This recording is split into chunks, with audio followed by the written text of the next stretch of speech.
আল্লাহ এমন মর্যাদা বাড়াইয়া দিছে, এখন মানুষ আর এর নাম খালি বললেই হয় কারা নির্যাতিত মাজলুম আলেমে দিন। আইরে মানুষ কথা কয় না, গ্রেড বাইরে গেছে। হ্যাঁ, আর যারা মুখটারে বেহাস হয়ে করে মলে বেরা, এখন আর ওনাদের এই বরকতি চেহারা কোথাও খোঁজ করে আল্লাহ। আর সময় নেওয়া যাবে না, মৌলানা পরে বদদোয়া দিব, কথা বলেন না, বদদোয়া দিলে শেষ। আর যে টাইম একবারে নজরুলের রহমতের টাইম, এই টাইমে দিলে আমি শেষ, আমি কথাটা শেষ করে নেব। হ্যাঁ, শেষ করে নেই।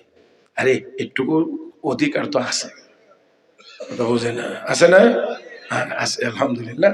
আলহামদুলিল্লাহ, দোয়া করি আল্লাহ ইলম আমলে হায়াতে তাকরিরে সবকিছুতে আল্লাহ যেন বরকতে ভরপুর করে দেন। শেষ করেছি, বলছিলাম কথা মানে মোটামুটি লাইনেও উঠাইতে পারছি না। বলতে চাইছিলাম মানুষ যে মজা যেই দিকে মানুষ ছোটে সেই দিকে, কিন্তু প্রকৃত মজার জায়গাটা আমরা চিনতে ভুল করেছি অনেকেই। এই জন্যে এবাদত বন্দিগি বাদ দিয়ে দুনিয়ার পিছনে দৌড়াইতে আসি। দুনিয়ার টাকা পয়সা যত বেশি হয় আসলে মজা হয় না, অশান্তি বেশি হয়। কথা কয় না, অশান্তি বেশি হয়। আর আমার দেশের ক্ষুদ্র অভিজ্ঞতা যদি আমি বলি, যত বেশি টাকাওয়ালা এরা খাইতে পারে কম।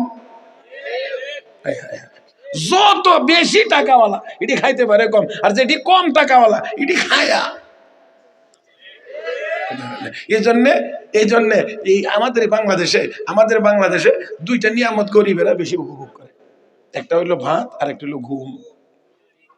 একটা হচ্ছে ভাত আর একটা ঘুম। দেখবেন মাশাআল্লাহ, হে বড় লোকেরা আগে এক সময় ছোট সময় দেখছি ওই গরিবেরা তার তুচ্ছ তাচ্ছিল্য করছে, কইছে ফকিন্নির ভূত, ভাত খাইতে রস না, আটার রুটি খাস, বড় বড় কথা কস। আরে গরিব মানুষের একটা মলিন করে মাথার নিচে দিকে দিয়ে গেছে। আমার আল্লাহ যেন আরশে আজিম থেকে করে আর কয়েকটা দিন অপেক্ষা কর, বদলাই দিতেছি। ও আল্লাহ, 20 বছর যাইতে না যাই তুই দেখি এখন যত বড় লোক আডার বোঝা তত বড়। এখন বড় লোকের আডা আর গরিবের কল্লা সব চাউলের ভাত খা।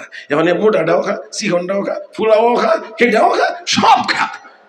আর উনি খালি রুটি রুটি রুটি। এই জন্য আমি মাঝে মাঝে বলি, গণতে বসলে টাকা কোটি কোটি, খাইতে বসলে 2 রুটি, তার বেশি। আর ঘুম, আল্লাহ ট্যাবলেট 2 খায়ও ঘুমাইতে পারে না। আর গরিব মানুষ সারাদিন কাজ কাম করে শাক সুটকি দিয়ে কোন রকম 4টা খাইতে পারলে বালিশও মাথা দেওয়ার আগে ওই ঘুমায় থাকা। আর আলহামদুলিল্লাহ, আমার সাথে যদি ঘুমের প্রতিযোগিতা কেউ লাগে, আমি বলতে পারি এখনো মনে হয় আমার সাথে কেউ পারবে না। জি, একেবারে যে কোনো সময় বলবেন যে 5 মিনিট সময়, এর ভিতরে আপনাকে ঘুমাইতে হবে। আল্লাহ রহমতে মোটামুটি শারীরিক কোনো অসুবিধা যদি না থাকে তো 5 মিনিটের ভিতরে আমি নাই। আলহামদুলিল্লাহ, সুম্মা আলহামদুলিল্লাহ। তো লাভটা কি? ومن أعرض عن ذكري فإن له معيشة ضنكا ونحشره يوم القيامة أعمى قال رب لم حشرتني أعمى وقد كنت بصيرا قال كذلك أتتك آياتنا فنسيتها وكذلك اليوم تنسى।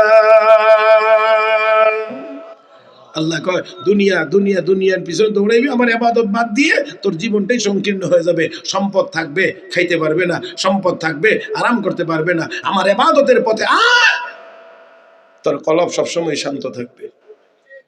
من عمل صالحا من ذكر أو أنثى وهو مؤمن فلنحيينه حياة طيبة।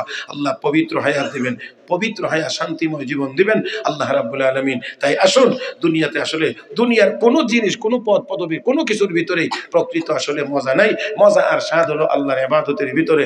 আসুন আমরা সেই ইবাদত বেশি বেশি করে করার চেষ্টা করি, ওইখান থেকে মজা নেওয়ার চেষ্টা করি। এই মজার ভিতরে ঢুকলে দেখবেন যে দুনিয়াটা এটা আসলে কিচ্ছু না। ওই মজাটা না পাওয়ার কারণে আমরা এইদিকে দৌড়াই আমার ভাইয়েরা। আর এই ইবাদতের মজা যদি পাইতেই হয় তাহলে যারা এই মজা পাইছে তাদের কাছে যাইতে হবে। জোরে কান, এই আল্লাহওয়ালাদের কাছে গিয়ে তাদের প্রেসক্রিপশন অনুযায়ী আমল, বিভিন্ন আমল করতে থাকলে ওই আমলের মজা একসময় কলবে পাইতে থাকবো। আল্লাহ আমাদের সবাইকে তৌফিক দান করুন, আমিন। সুবহানাল্লাহি ওয়া বিহামদিহি, সুবহানাল্লাহিল আযীম, সুবহানাকাল্লাহুম্মা বিহামদিক, আশহাদু আল লা ইলাহা ইল্লা আনতা, আস্তাগফিরুকা ওয়া আতুবু ইলাইক, ওয়া আখিরু দাওয়ানা আনিল হামদুলিল্লাহি রাব্বিল আলামিন। ওয়াসসালামু আলাইকুম ওয়া রাহমাতুল্লাহি ওয়া বারাকাতুহু।